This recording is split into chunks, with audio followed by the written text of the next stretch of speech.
Bonjour François. Bonjour Mazda. Vous êtes CEO et fondateur de AppSmile. AppSmile qui est une société qui édite un programme de fidélisation nouvelle génération qui est centré sur le mobile. Alors pourquoi ce parti pris justement autour du mobile et de la FID? C'est toute la question. Moi, quand j'ai monté mon entreprise, je suis parti du principe que le meilleur média de marketing client, c'était le mobile, évidemment, on en a tous un dans la poche, enfin tout le monde le sait maintenant, mais surtout, ça donne des opportunités extraordinaires pour entretenir une conversation entre une entreprise et ses clients, entre le client et l'entreprise. Et je trouve que créer un programme relationnel, de marketing relationnel, créer un programme de fidélisation qui est basé sur le mobile, c'est être sûr qu'on peut rester en contact en permanence avec ses clients. Et je pense que c'était un trou dans la raquette. Il n'y avait pas de solution qui permettait à une entreprise de décider de créer un programme de fidélité au travers de ça. Et c'est comme ça qu'on a créé AppSmile il y a bientôt 3 ans maintenant. Alors, quelle est justement votre vision de la fidélisation et qu'est-ce que cela impose aux marques? Alors pour moi, il est grand temps, et le digital le permet, de retourner la fidélisation. Jusqu'à présent, toutes les entreprises, tous les programmes de feed ne se contentent que de récompenser quelqu'un qui s'en va du magasin, c'est-à-dire quand on est à la caisse, c'est au moment où on a choisi le bon produit dans le bon magasin, au bon prix, au bon moment, qu'on nous dit bah, tiens, est-ce que vous voulez être fidélisé? C'est peut-être un tout petit peu tard. Donc au lieu de récompenser les clients qui s'en vont, je pense que le digital permet maintenant de traiter l'intégralité du parcours client, c'est-à-dire quand les gens sont en train de se poser la question quelle marque, quel produit, quel moment, quand ils sont chez eux, quand ils sont en chemin, quand ils rentrent dans un point de vente, ça nous paraît largement aussi intéressant comme moment, plutôt que le simple moment où on est déjà à la caisse et qu'on s'en va. Et donc du coup, avec le mobile et avec le digital aujourd'hui, on peut vraiment retourner la mécanique et dire à quelqu'un qui rentre dans un point de vente, bonjour, merci d'être venu, puisque c'est vous, puisque c'est aujourd'hui, puisque vous êtes chez moi, alors j'ai quelque chose à vous dire, alors j'ai envie d'engager une conversation avec vous et de vous fidéliser à ce moment-là. Alors justement, cette mécanique, elle couvre l'ensemble du parcours, mais qu'on soit client bien entendu, mais qu'on soit aussi un consommateur pas encore engagé sur la partie achat. Est-ce que vous pouvez nous présenter une ou deux mécaniques types? Alors la mécanique type, en effet, c'est de dire à quelqu'un qui est malgré tout en relation avec l'entreprise, on ne va pas sauter de manière digitale sur tous les passants, mais pour quelqu'un qui est en relation avec l'entreprise, c'est de lui dire aujourd'hui, j'ai pour vous une offre particulière dans mon point de vente. Et donc être capable de le notifier.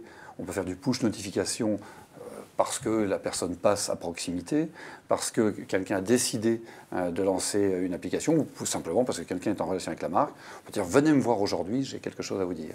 Et donc ça, ce premier élément, cette première façon d'attraper l'attention d'un client est très intéressante. On peut ensuite, une fois que quelqu'un est rentré dans cette relation-là, a décidé de le faire, lui dire, bah, tiens, savez-vous qu'on fait ça, mais savez-vous aussi qu'on propose tel type d'offre. On peut l'orienter dans la profondeur de la gamme ou du service qui est rendu par l'entreprise. Et à partir de ce moment-là, on peut créer des parcours tout à fait particuliers pour des gens qui ont envie de rentrer directement, de sortir directement, d'aller un peu plus loin dans la démarche. Et nous, on peut récompenser toutes ces étapes-là. Et donc, on veut récompenser les visites des clients en disant « venez me voir fréquemment, plus vous venez fréquemment, plus je vous récompense ». La profondeur relationnelle, si vous me dites qui vous êtes, alors je vous récompense un peu plus. Si vous découvrez mes autres rubriques, je vous récompense un peu plus. Et puis finalement, tout ce qui est partage et social, si vous parrainez, si vous coopérez avec l'entreprise, alors ça vaut quelque chose. On est évidemment capable de récompenser comme les autres des achats. On peut, pourquoi pas, récompenser les achats, c'est pas grave. Mais ce que je voudrais amener sur le marché, c'est que c'est peut-être le moment qui est finalement le moins récompensant. On a acheté, on est déjà content, on doit être content. Tout le reste de la relation avec l'entreprise me paraît beaucoup plus intéressant à traiter. Et c'est en ça qu'on veut proposer un outil, parce qu'on n'est qu'une solution, pour révolutionner la façon dont les entreprises traitent la fidélisation et le marketing relationnel. Alors justement, les atouts de cette démarche, quels sont-ils? Alors c'est de pouvoir traiter vraiment de A à Z toute la relation, et de pouvoir finalement graduer la générosité d'un programme.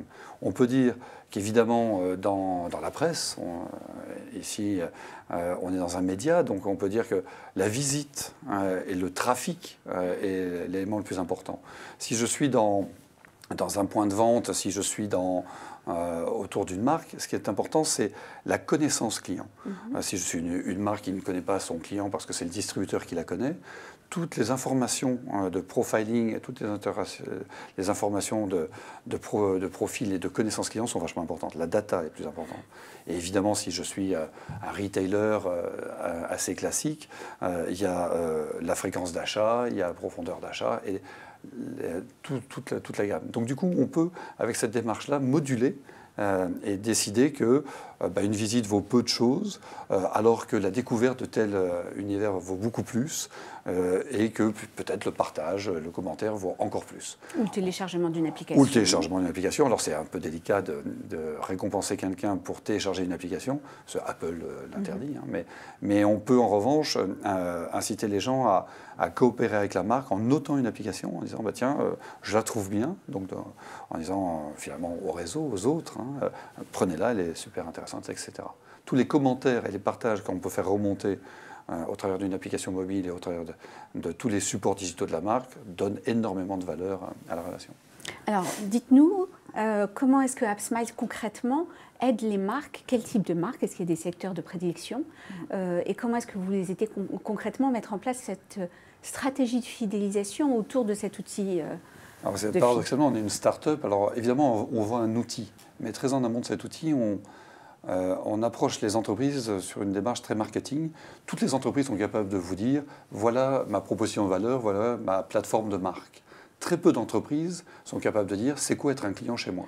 Et donc nous, on les accompagne en disant passez de la plateforme de marque, de cette promesse de marque, à la promesse client. C'est quoi être un client dans telle entreprise? À partir de ce moment-là, on fait une deuxième étape marketing qui est encore finalement presque du consulting qui est inclus dans notre offre en disant bon, si c'est ça être un client chez vous, quelles sont les actions qui sont significatives de cet état-là? Combien de visites, quelle fréquence, combien de data? C'est toujours data, usage et social. Quelles sont les actions qui sont significatives de cet état de client? Et à partir de là, l'outil se met en mouvement. Et c'est à partir de ce moment-là que AppSmile est un outil qui permet de poser des balises informatiques, des tags. On peut taguer, par exemple, la complétion d'un formulaire. On peut taguer la réponse à un questionnaire. On peut taguer le fait d'être passé à tel endroit. Et donc, on est capable, une fois qu'on a posé des tags dans une application mobile, un site internet, pourquoi pas dans des newsletters, on travaille même sur le call center parfois, en disant quelqu'un qui nous appelle, ça peut avoir du sens sur certaines entreprises, on est capable de taguer et donc de récompenser tout ça. À partir du moment où on a décidé quoi récompenser dans le parcours client, qu'on a posé des balises informatiques, des tags pour pouvoir tracer ces comportements-là, il ne reste plus qu'à mettre en place des campagnes en disant tiens, en ce moment, on a vraiment envie de pousser les gens, de pousser du trafic sur le point de vente, sur l'application mobile, sur telle rubrique de l'application mobile. Il nous suffit de déclencher au fil du temps, et là-dessus on fait de l'account management, on ne laisse pas les entreprises avec lesquelles on travaille comme ça dans la nature en disant voilà, il y a un outil terminé. On reste en marketing, on reste en accompagnement en disant tous les vendredis on propose voilà ce qu'on vous incite à faire sur les 15 prochains jours, on décide avec l'entreprise, et tous les lundis on fait un reporting avec les entreprises en disant tiens, voilà ce qu'on a fait les 15 derniers jours, est-ce que ça a marché, ça a plus ou moins marché, etc. Mais on fait vraiment une démarche très en amont. Quoi récompenser? C'est quoi le parcours d'un client? On pose des balises informatiques. C'est là qu'on est une solution logicielle finalement. On est en marque blanche, AppSmile n'apparaît jamais. Et ensuite, on fait ça. Donc, ok. Et les secteurs d'activité de prédilection? Le retail? Alors évidemment le retail pour retourner les programmes de fidélisation actuels ou les compléter à minima.